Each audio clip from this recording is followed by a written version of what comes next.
Welcome to the Cup of Joe Show, where we explore the journey of recovery from alcohol and drug addiction, one story, one conversation, and one step at a time. I'm your host, Joe, creating a safe space for honest discussions about the challenges and triumphs of addiction and alcoholism. In each episode, we'll hear inspiring stories and uncover tools that make healing possible. Sobriety is not a one-size-fits-all journey, and you don't have to face it alone. Recovery is possible, and it's worth it. Thank you for joining the Cup of Joe Show. Now let's get started.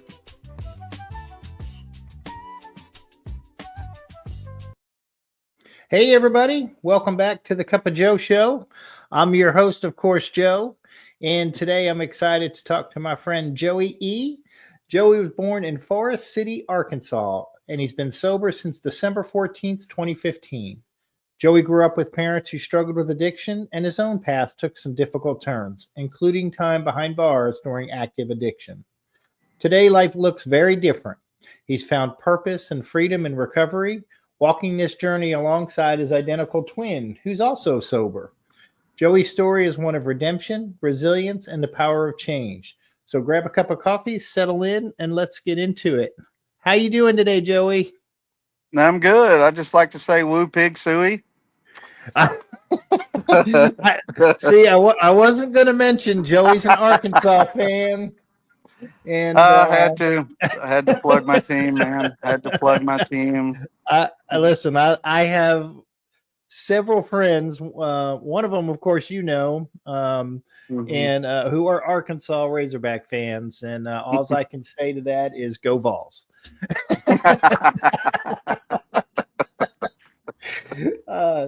So anyway, so what was it like growing up, Joey? The only way I can explain it is I was born an identical twin, so most of my memories are linked to my brother. Every memory that I have basically is he's involved, and the lines even get blurred to where he thinks he did it or I did it. So I mean, and we grew up poor. My mother and father were both in active addiction that I did not know it.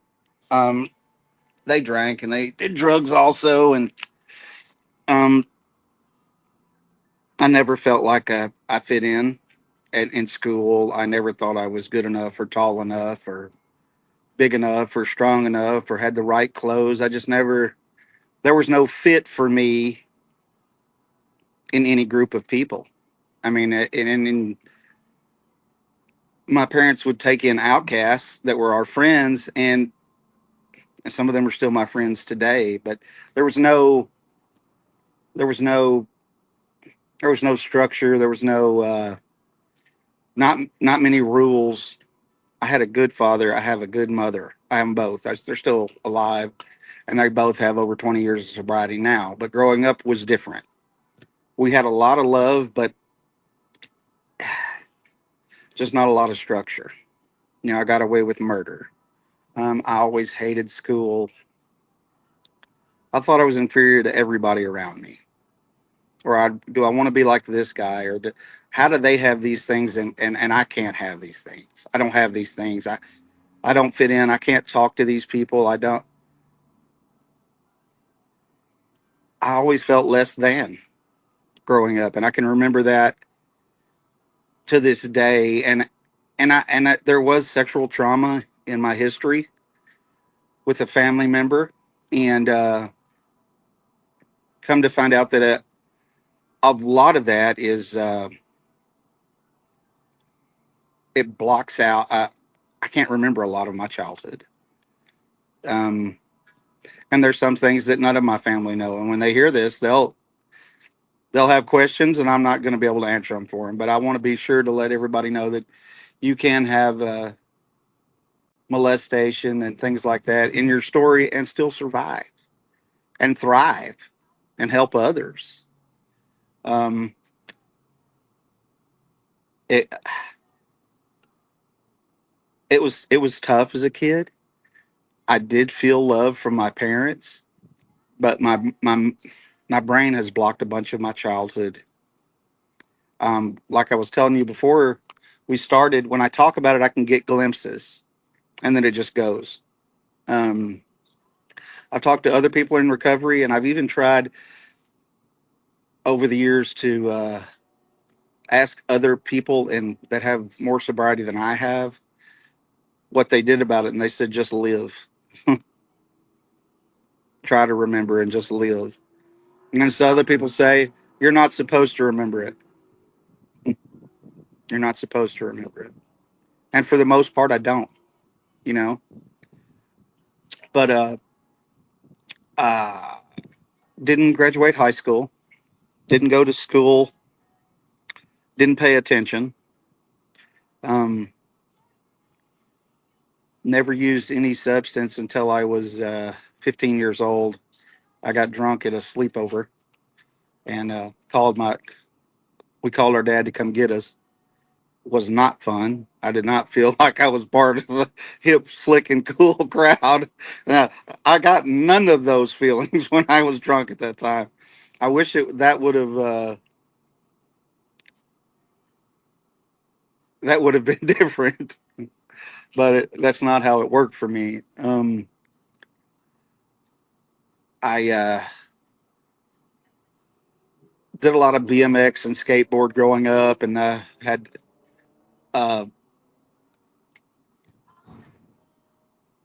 had a lot of. I used to talk about uh, don't get high. I was all for that. I couldn't understand why anybody would.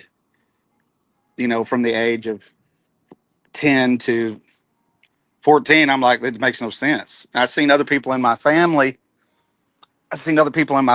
and man, they're stumbling around drunk or high, and it didn't appeal to me. I mean, I'm like, that makes absolutely no sense until I uh, I turned 18, and my brother had we had a friend of ours who's now in prison for the rest of his life, by the way. But he had some meth, and my brother told me this is the best feeling he ever had. So let's give it a go, and we did. And unlike the first time when I got drunk, everything in my world clicked. I felt like I was whole. I felt like I fit in. I didn't have those, you can't do this, you're less than feelings. Not at all. It wiped them out I remember it vividly. Within the first hour, my life changed. Within the first hour, my life changed. And, ah, and come to find out, my parents found out where we got it from, and they came along and said, well, we don't want you buying that stuff off the street. There's plenty here at home. So at 18 years old, I just went wild. I just went wild, and multiple arrests. Nothing would change to me till I got into my 30s. I turned 21 in prison. I wrote a song about that in 1995. Got arrested for growing indoor marijuana, which was another. Every bad thing if you could trip a box that was the wrong thing to do, I did it, and not very successfully, by the way. The only thing I successfully did was put my ass in prison 7 times for a total of 7 years. Um, Got out of prison in it was just a revolving door for me. I would get in, I would do a year, 6 months, 3 months, come right back out, and I would be high within the next couple of days. I mean, no matter what I said or told myself while I was locked up, I the urge to use was too strong, man. I I I I, I didn't feel whole, but as soon as I put that in my body, I did. The world felt right. I felt I felt at peace, if that makes sense. I've heard other people say it, and it makes no sense telling this to somebody that's never been addicted, but I felt at peace. Even with all the chaos, I felt whole in the middle of it. Um, got out of prison for the last time in, what was it, after 9/11, because I remember watching the towers come down from a prison cell. Um,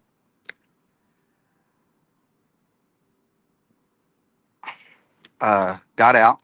My brother had been doing good, and he had a good job, and I went to work at the same place he did. Um, that place was a good place for about a year, and at that place we sold nitrous oxide.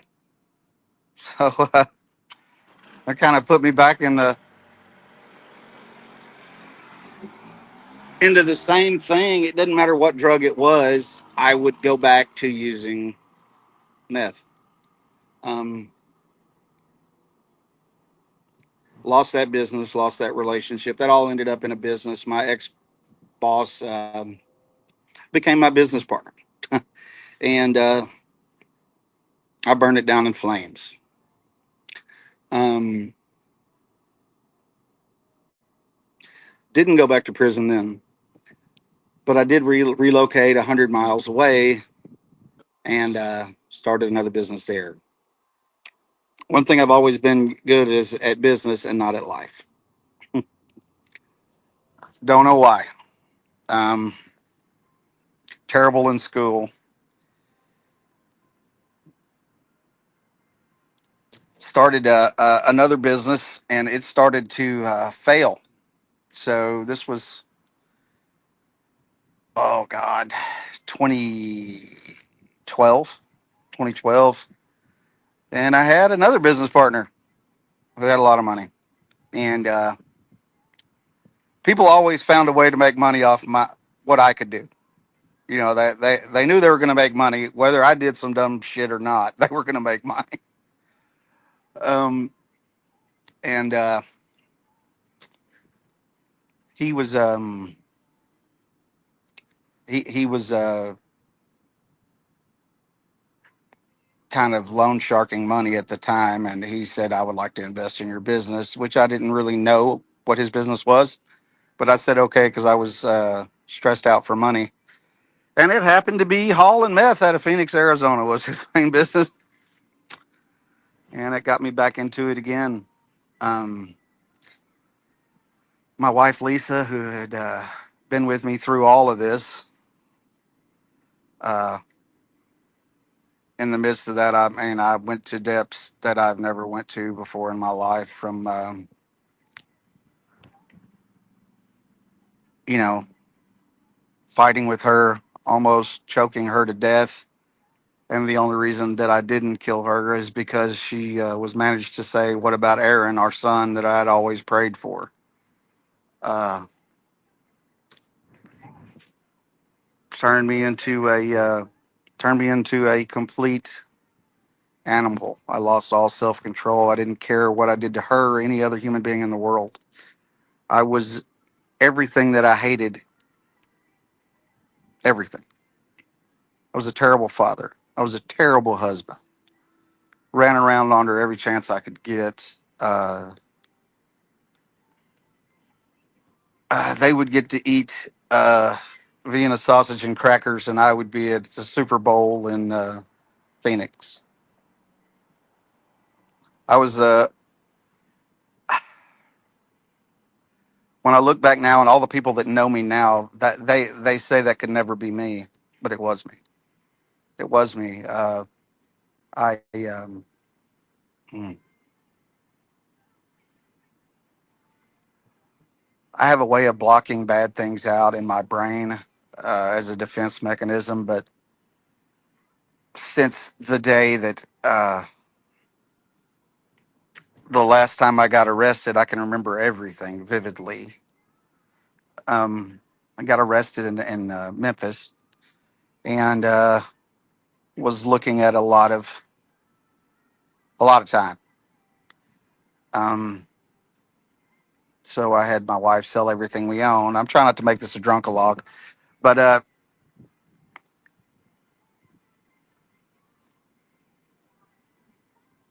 I was out on bond, and I was still getting high.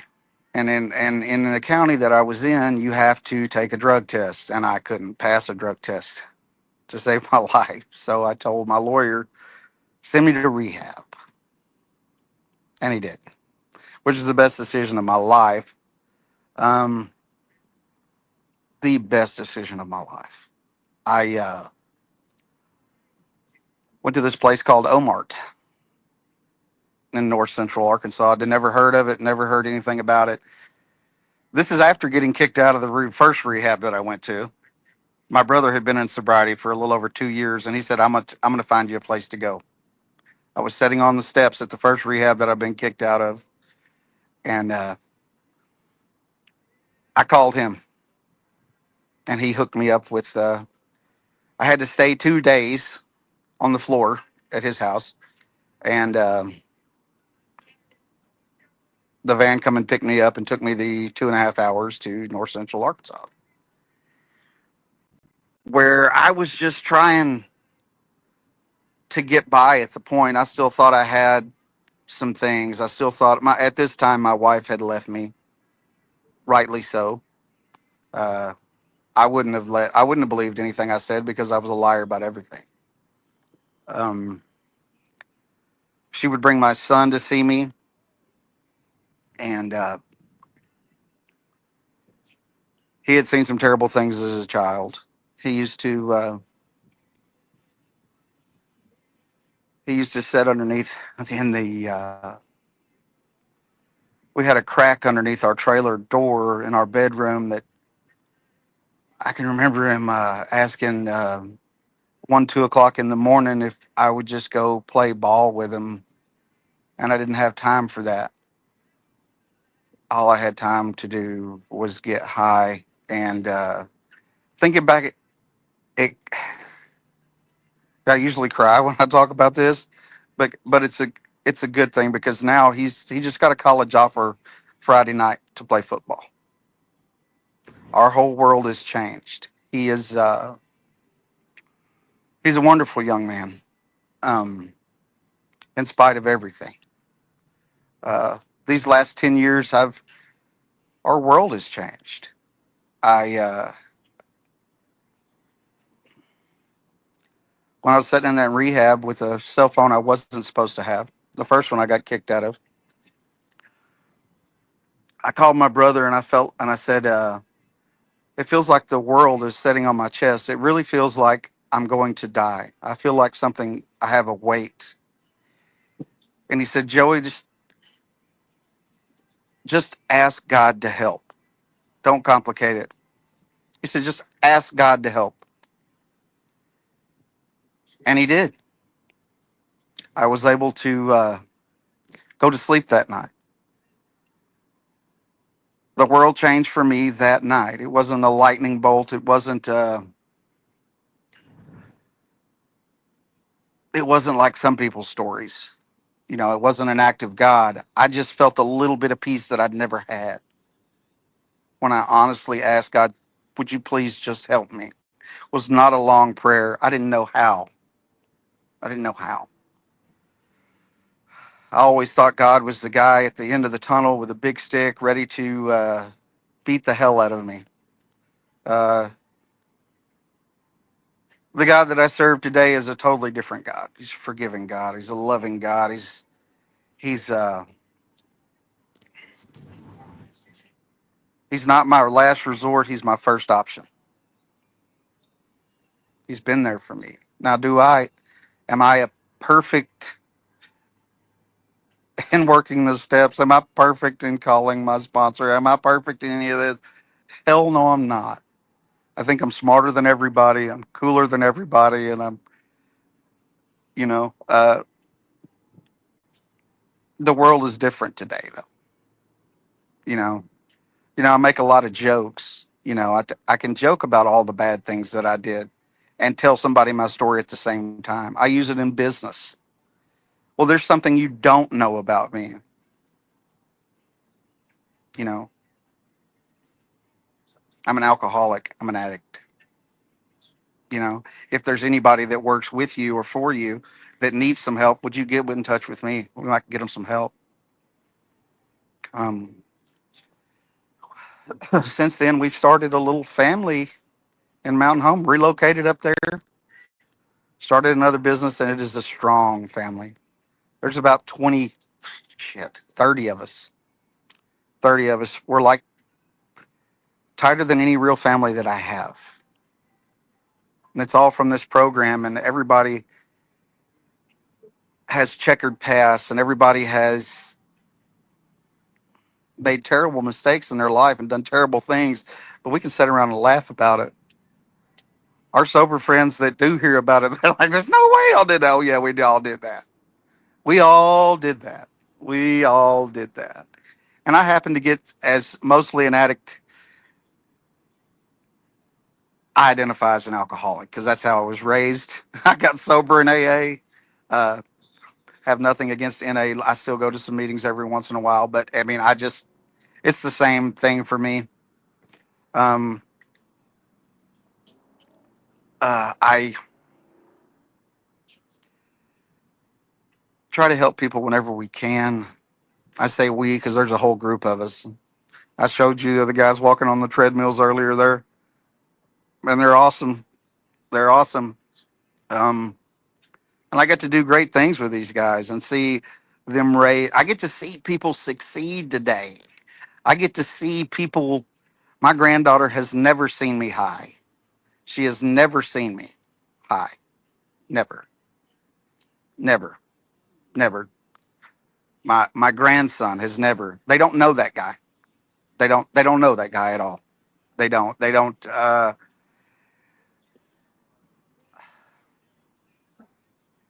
Hell, my son grew up in AA. He got a coin every year that I did. It took him to so many meetings. He got a coin every year that I did. Um, and it's just everything has changed, and it's all because of this program and the people in it, the people that came before me.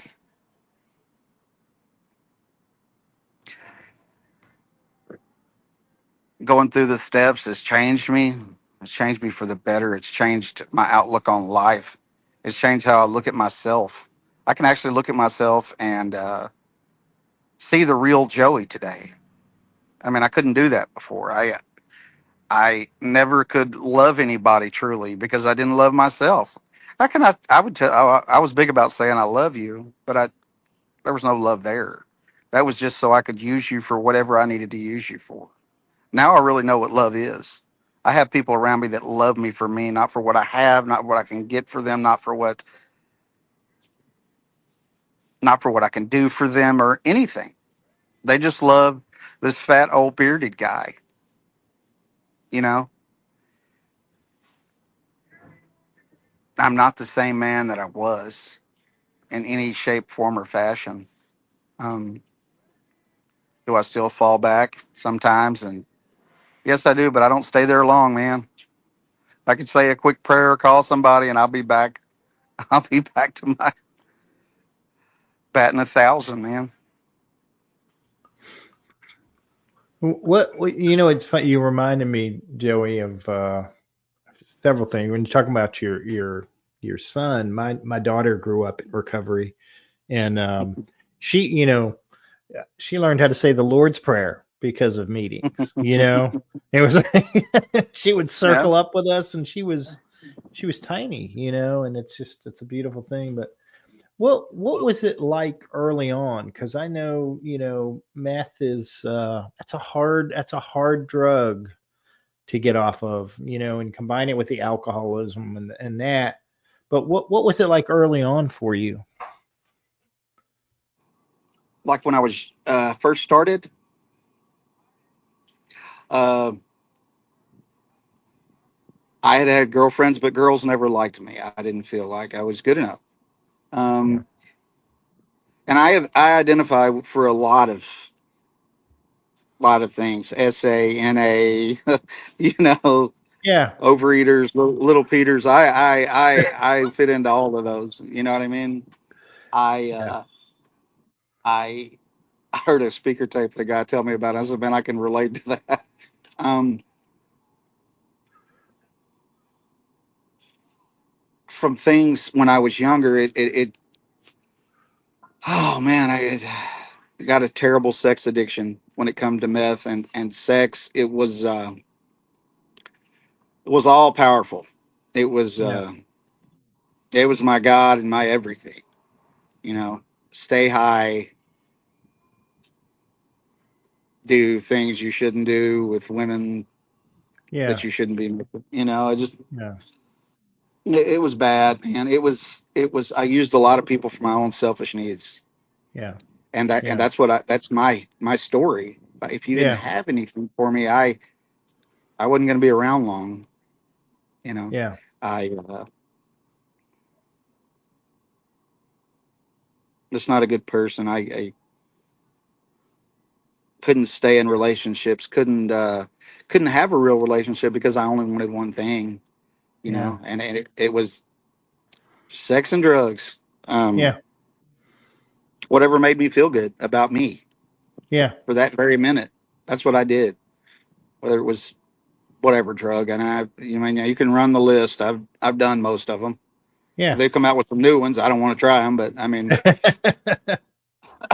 Yeah. Yeah. for all the rest of them, I've had my go at. You know, Yeah. uh, it was just like I was talking about earlier. It was a revolving door. Hell, I remember I'd be out for 3 or 4 or 5 months and go back to prison, get healthy again, go back out and Yeah. run for another year, and then go back to prison. And the last time something just more or less changed. You know, more or less changed when I got caught the last time. Hell, I'd been a successful business owner and done everything, and I had been sober for almost 10 years, and just went off the rails, man. But I wasn't. I didn't have any program. I mean, my uncle had introduced me to AA and NA,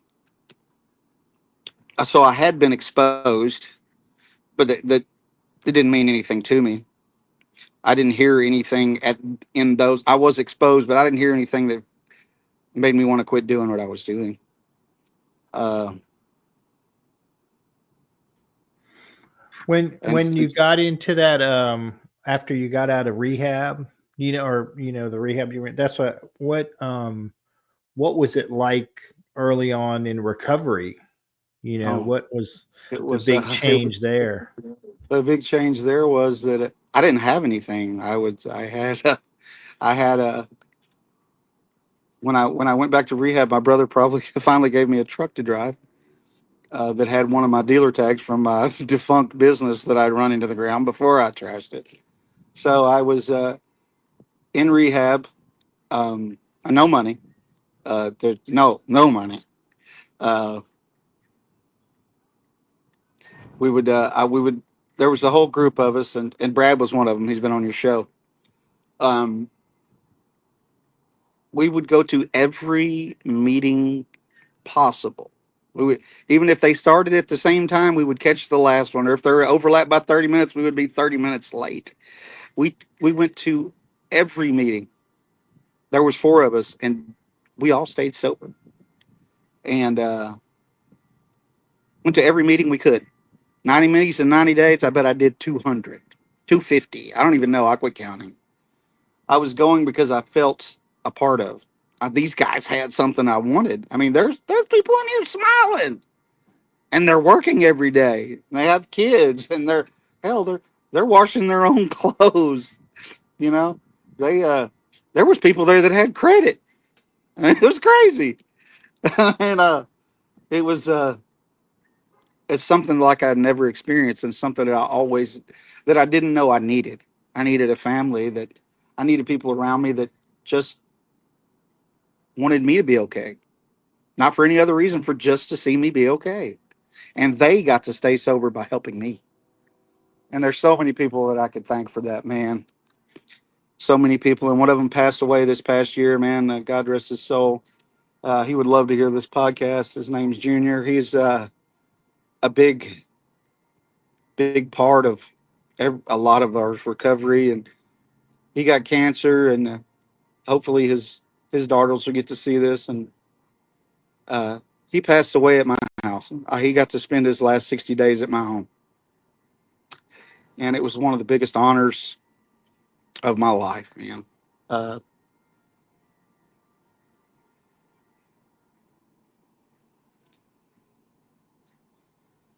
it was AA has changed my world, man. It's changed my world. Um, you were asking about when I first started in addiction. Man, it was hard. It was hard nosed from the start to the end. It was just hard nosed. And then I had a 10-year stint where I was just abstaining. You know, just abstaining. Not no program, no God, no nothing. Just working and not being very happy, really. And when I got the opportunity arose, I got high again and ran my whole life into the ground again. But it took all of that stuff to get me where I am today, and get around all the people that I'm around today. And hell, half of the people that work from us are in the program. More than half work with us are in the program. It's an amazing community, man. It's amazing. I think it's so important what you said about like, um, our recovery family becomes like our family. I mean, my one buddy always says we should have road dogs. We have to have running buddies and road dogs, and Yes, we do. all ways It's a of good one. one of my favorites is an old friend Dave G, who passed away last year. Probably very similar like Junior, got cancer, died way too young, and wonderful man. But he would say that we got to be like Dorothy from the Wizard of Oz. We have to find somebody with a brain, somebody somebody with a heart, and somebody with courage. And those are the ones that are going to take us down the road. So I love how you talk about um, the people that are in your life, and that you were telling me, off the podcast, that you work with them all. You just mentioned it. It's so cool. Like, they work Yeah, it with you. is. You guys are like, you've taken Dude, it next level, brother. it's you wouldn't believe it unless you were part of it. It's an amazing situation, man. It really is. It really is. And not only that, I mean, it doesn't matter financially and all that stuff, man. But there's people in this last 10 years started businesses, families, got their houses back. They got credit. They buy houses. Normal people stuff. It's I, every man. I hear it every time I go to a meeting or every other time. If I'd have, there's no way I could see myself where I am today. And then when I see a newcomer, it's the same way, man. But the picture that you see today is not what you're going to see in 2 years, 1 year, 6 months, 5 years, 7 years. The whole world's going to change, man. Don't put yourself in a box. Just keep coming back. You know, just keep doing the next right thing. And man, I've seen so many miracles, so many miracles. So many people get their lives back. Uh, Lifelong friends, man. They're family. They're not friends anymore. They're family. It's a family. It's a family, and they're all over the country and all over the state. You know, it's uh, it's just an Well, amazing thing. I was going to ask, because I know, you were talking about your wife and your son and your, and that, that she's been with, she's been there the whole time. And if I asked you, if this is too personal, when I ask you this, you just say, Joe, is too personal, I don't want to talk about it. But I was wondering, what was that amends process like with her? With her was there was no words involved except the first "I'm sorry." She could see a change in me. I mean, because my words meant nothing. I mean, my words meant nothing. Nothing. My actions saved my marriage. This program saved my marriage, man.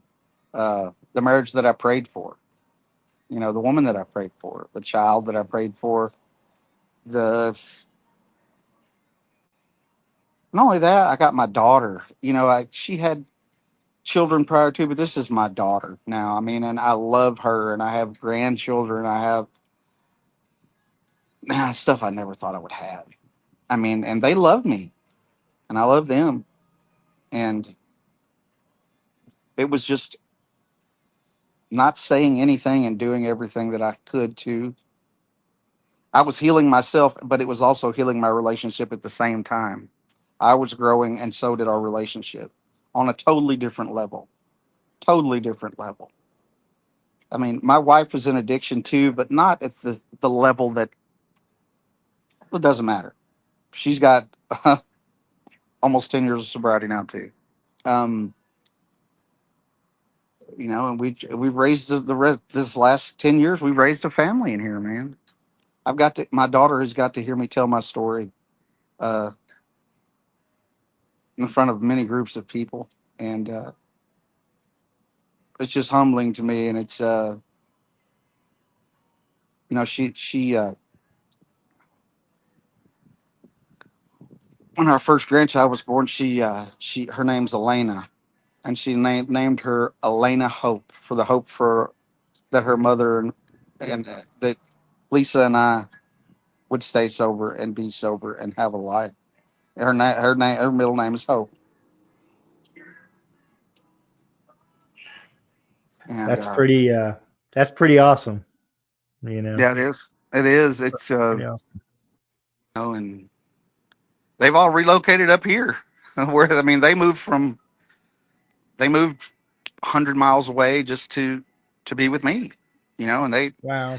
dude, God has worked miracles in my life, dude. Um,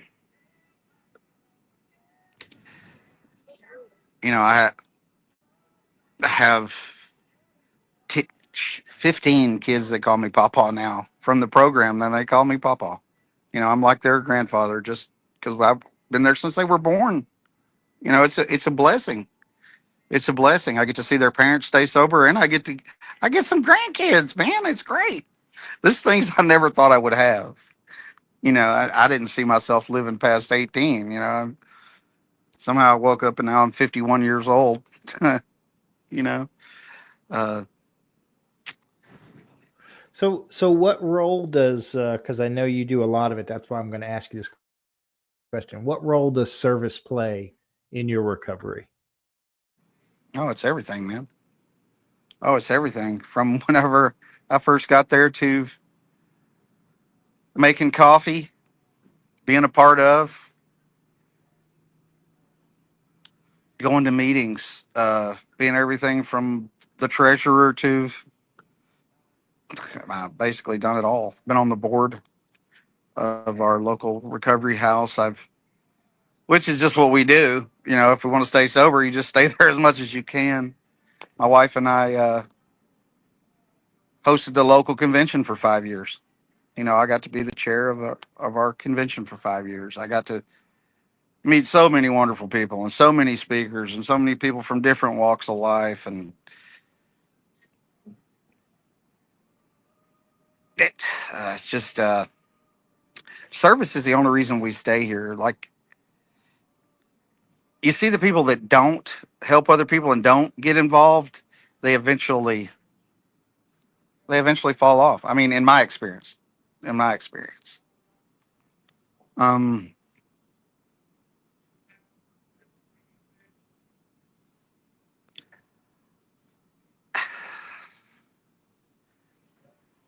there's a lot of people here. It's that are older. We don't get to see a lot of newcomers come in anymore.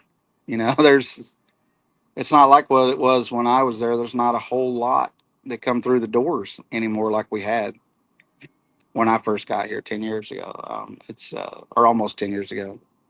Um, a lot of old timers. It seems like I don't know if anybody else has noticed. It seems like NA and AA have kind of melted together in my area. I mean, it's just there's so many blurred lines in the fellowships. You might as well just call it whatever you want. You know, uh, it's there's a lot of people that are still in the last 5 or 6 years. I've seen a lot of people that pass away with fentanyl and all that, which wasn't an issue when I was out there. Thank God. You know, I don't know how. I know it's bad in where your area too. And it seems like it's sweeping the nation, and it's a drug that I never got to fool with. So You and me both, and I'm grateful for that. I think some of the stuff that's out there, I know, maybe not as we may not be seeing as many people, maybe, but I think that people are hitting bottoms quicker because of some of the stuff that's out there. I think that yeah, there's just some really, uh, really scary stuff out there at this point. hope so. So, what would you say to somebody who maybe is listening and is feeling hopeless right now, because of their addiction? Go fall into a group, NAAA, CA, anything. Keep going till you find one that fits. It doesn't matter if you don't like it. Just sit there. Eventually, something will click. Call the AA hotline. Call the NA hotline. Call, yeah, get you in the rooms app. You're not alone. We all feel alone in our addiction. We all because we're self-serving and self-indulgent and narcissistic, and of course we feel alone because we made ourselves alone. You know, but it doesn't have to be that way today. Find a meeting. Find a meeting. Get a home group. Get somebody that get around a group of people that want nothing but to see you succeed. They don't get anything. They don't get a quota for you walking through the door. That's very powerful in this program, man. It's very powerful. You're not alone. Pick up the phone and call somebody. Pick up the phone, which is what I was always afraid to do. You know, just pick up the phone. There is hope. There is love. There is understanding. There's people just like you. There's people that have done stuff worse than you could ever imagine. I mean, you hear I thought I thought I'd done wrong. And then I hear some of these other people. I'm like, man, I don't even want to tell my story. They got me beat. But they find healing. We all find healing by telling other people our story, and we all grow together. We all grow together. And there's people in meetings now that still won't talk. I've seen people in meetings go there 2 or 3 years, and they finally open their mouth, and it's some of the most beautiful things that come out of it. The things that they've learned, and you get to see people wake up. You know, you can't tell anybody that this program works. You have to show them. You just got to be there. You just have to be there. And I still take the local Arkansas lines for 5 or 6 days out of every month, where people will call at 2, 1 o'clock in the morning, and half the time you can't understand what they're saying. But when that one person calls and he hears what you say, it's life changing, man, and it fills my heart, and it's it's a very spiritual thing. It's a wonderful thing. Getting to hear people when they're desperate and giving them a lifeline is It's powerful. It's powerful. I was given the same lifeline. It's powerful. Uh, Do you know what that the Arkansas? I'm sure you do. The Arkansas number is the hotline number, if that we could share. I'll yes, but I don't have it. Know it by heart. I'll get. Okay, I'll that's get. okay. Yeah, I'll give it to you. Well, if I let me look. I'll attach it to. I'll put it in the Okay. episode as well. Okay. So no big deal. Don't even worry about it. We'll look it up. I figured if you had it, we would say it, but we'll put it in Oh yeah. the episode description. So it's all good. No worries. But I think Yeah. It's that's an awesome service. oh, it is. It is. It's saved lots of lives, man.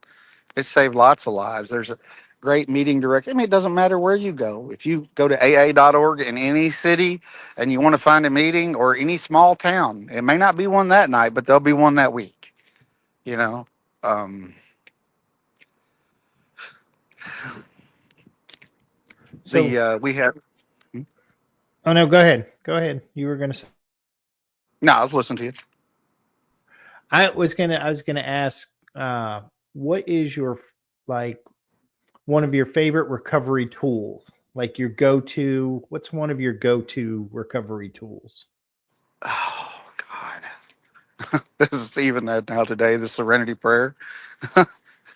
I mean, the Serenity Prayer and praying when I wake up and praying when I go to sleep. And if I get too upset, stopping and refocusing and calling somebody that can help, or talking to somebody that has a little more sanity at that moment than I do. Uh,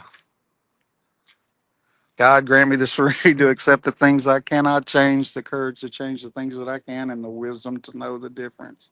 There is a lot in that prayer, man. There's a lot in that prayer, and the promises. Whenever I don't know, I guess I lead a meeting once, twice, three times a year now. I say the promises like a prayer because they came true in my life. You know, it's recovery tools is stop, you know, stop what you're doing. It wasn't easy when I first started. I would just run through the whole cycle and wreck a bunch of stuff and piss a bunch of people off. Now I just stop and call somebody, say, "Hey, I'm feeling this way. I don't know what to do. I don't know why I'm feeling this way. Even I've been sober this long. I don't know why I'm feeling this way." And somebody will talk me through it. Picking up the phone is a very powerful tool in recovery, you know. And luckily, I always have one with me, so I have no excuse. you know. It's one of the cool things these days, man. We have a 24-hour connection, you know, with our phones. So Yeah, and a lot of people got to, during the COVID era, a lot of people didn't. I didn't ever.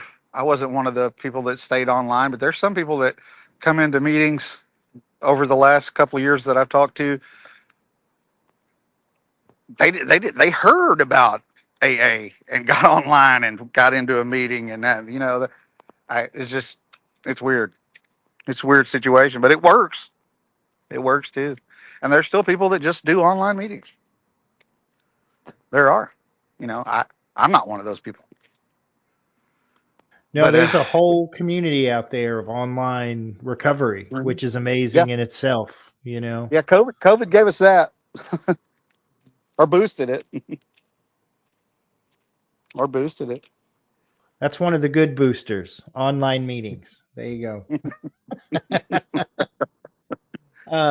So is there anything you wanted to talk about that we haven't talked about, Joey?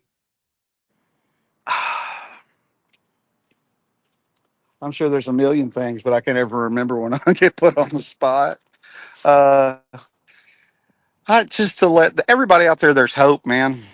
There's a better way to live. You know, just get in the middle of the group, stay there. You know, Desperation's a wonderful place to be in recovery when you first get here. You know, if I wouldn't have lost everything and I wouldn't have had nowhere to look but up, I wouldn't be here today. Rock bottom was how I built my life this time, and God built my life. I didn't. It's we think we think we're alone in this, man, until we can see that there's a group of people. There's people like you. There's people like me. There's people of all walks of life. We think, well, man, this guy's a he's a whatever. He's a doctor or whatever. I've said the Serenity Prayer with them too. I've said the Serenity Prayer with uh, heroin junkies. I'm a meth junkie. I've it doesn't matter to any of us where you have come from or what you have. We just like when I was growing up, I was always looking for a place to feel home, to feel a peace about me. And I found that here. I found that here in the rooms of AA and talking to people like you. And hell, I get to tell people that I got I, I got my 8 years on a boat.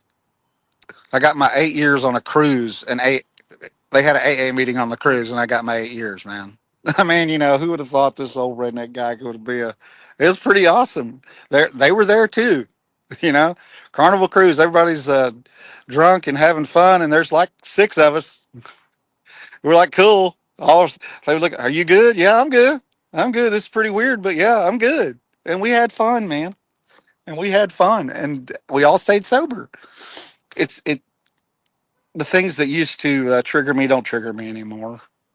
I don't have a craving for anything except a sandwich or ice cream. I'm diabetic, so it's kind of worse. Um, you know, I want to be home with my family. I want to provide. I want to see people succeed. These are things that I never did in the past. Never. I only wanted to see me get whatever I wanted. You know, it's not all about me today, and that's a big deal. Especially for all the people I punished in the past. I mean, I was not a good person. Well, you're a good person today, brother. You know, you're a good person today. And I really appreciate you sharing your story and being so open about so much of it. And because I know that that type of stuff will help people. You know, Joey, it's a big deal, man. And so thank you. But I can't let you go, brother, without doing our rapid fire questions. Hit me with it. So if you, all right, all right, my friend, what is your favorite recovery slogan? Oh God, keep coming back. What is your least favorite recovery slogan? Oh, that's gonna be hard. Keep it simple, stupid. I just never like to be called stupid. Understood. What do you think is your sobriety superpower? Oh, my network. If you could say one thing to your former self, what would it be?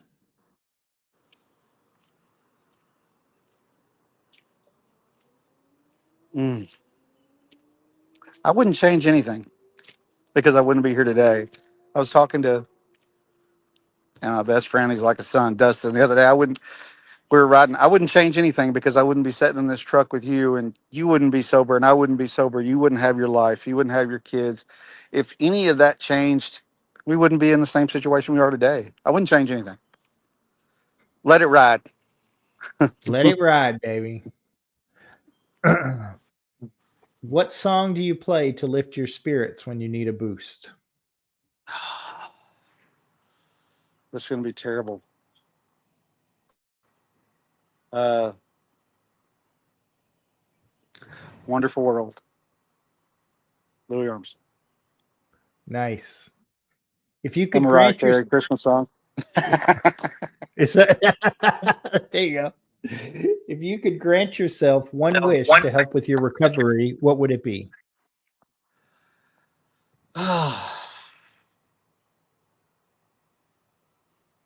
That's a tough one. If I could grant myself one wish I could have in recovery, that everybody that is sick and suffering could have what I have today. What step do you love the most? The first one. What step do you love the least?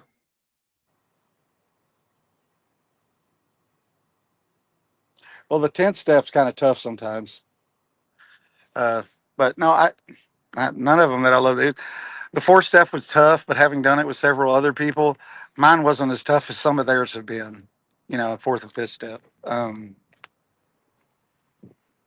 I dreaded it, but it wasn't bad. It was cleansing, man. It was cleansing. So I mean, I don't, I don't dislike any of them actually. Yeah.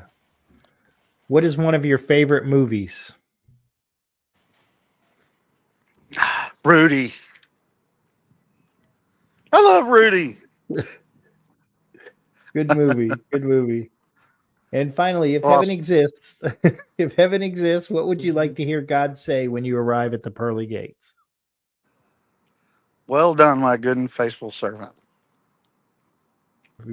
That'd be pretty awesome.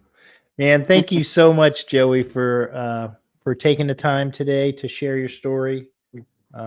It means a lot, man. Man, I appreciate it. I hope that somebody can get something out of it. I'm sure they will. I'm sure they will, brother. And for the rest of you out there, please subscribe to our friends at thedailyponderables.com, your recovery source for inspiration and encouragement every day. A new episode of The Cup of Joe Show is released every Thursday at noon. Visit thecupofjoeshow.net, or you can listen to the show in your favorite podcast apps, Podbean, Apple, Spotify, YouTube, and others. Just search for The Cup of Joe Show. Don't forget the "the." Please like, follow, subscribe, and share because someone out there needs to hear this today. Have a good day, everybody.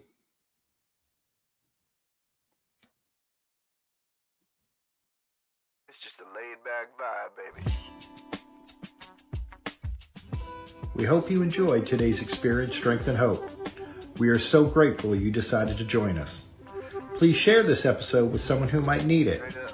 Also, don't forget to like and subscribe.